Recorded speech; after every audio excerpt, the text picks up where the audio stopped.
Yo, what's going on, guys? Welcome back to the channel. Welcome back to another vlog. Today we'll be talking about 5 things that I hate about my BMW E30. If you missed the last video, I spoke about 5 things that I actually love about my E30. So if you missed that, the video will be in the description below or in the box on top. So let's get straight to it. Alright, so the first thing I will have to say that I hate about the E30 is the fact that there's no damn cup holders. Like, come on, BMW. Like, this car was probably like a $26,000 car back in 1991, and we can't have cup holders. Like, what? Where am I gonna put? Like what? Like here? Explain to me. Come on, BMW, explain. Like here?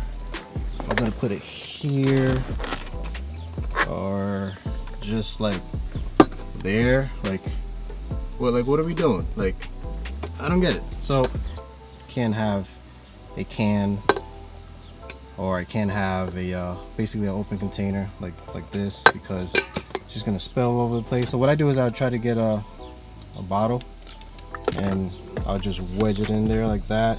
I know a lot of people's gonna be like, oh, but you can just get a cup holder for your E30. Yeah, but it's just the inconvenience. Like, come on, guys, like, can I get some damn cup holders? So yeah, that's something I have to buy for the car.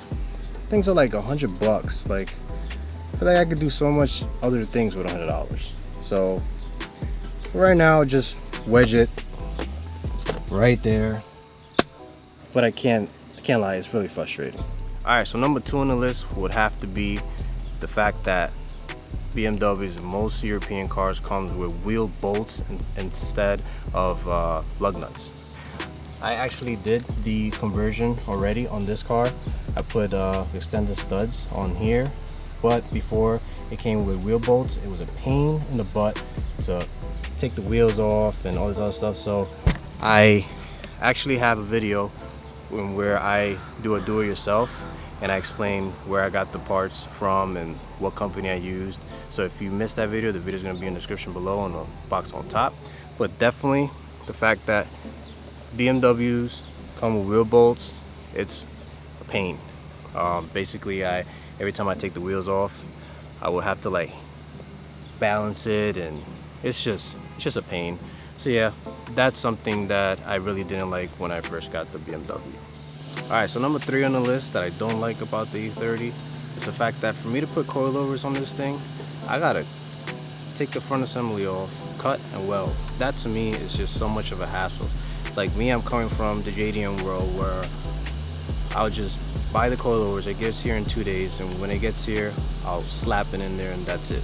Couple bolts, put the coilovers in, that's it. But this, too much work.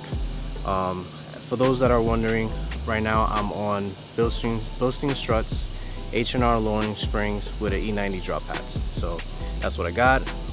In the near future, I plan on doing Fortune auto coilovers, but I think I would have done it a lot sooner if it wasn't so much of a hassle. So that's number 3 on the list. Alright, so now we're down to number 4 on the list. This is something that I really don't like about the E30, and it's the fact that the steering sucks. I feel like I'm driving a boat sometimes, and it's such a shame because the car is so small and so it should be like very nimble. But the fact that I feel like I'm driving a boat is a really big turnoff. So for this car, lock to lock, it takes 4 turns. A way to remedy this is to do a steering rack conversion. The best one to go with is the BMW Z3.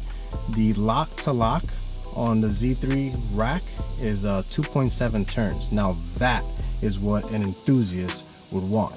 You don't want to be driving the canyons or, you know, taking these sharp turns, and you gotta, you know, turn and turn and turn the wheel. It's just so dumb. Like, the fact that the Z3 rack is super tight and makes the car feel more planted, and you feel like you have more control of the car.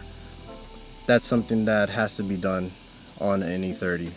There's other conversions that you can do, but to me personally, if you're going to do the swap, you might as well go with the best, which is, to me personally, I think it's the Z3 rack. So that to me is number 4. All right, so number 5 on the list, fuel consumption. This thing, this E30, you would think, oh, it's economical, blah blah. not this one. I have a 410 rear diff, and let me tell you something, buddy. This thing on the highway, I could do 70 miles an hour, and I think I'm at like 3,700 RPMs, something like that. The RPMs sit pretty high, which obviously makes the fuel economy not too good.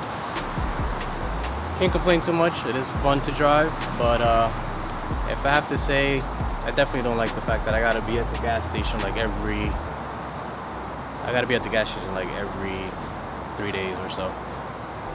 So yeah, that's number 5. All right, you guys, those are the 5 things that I dislike about my BMW E30.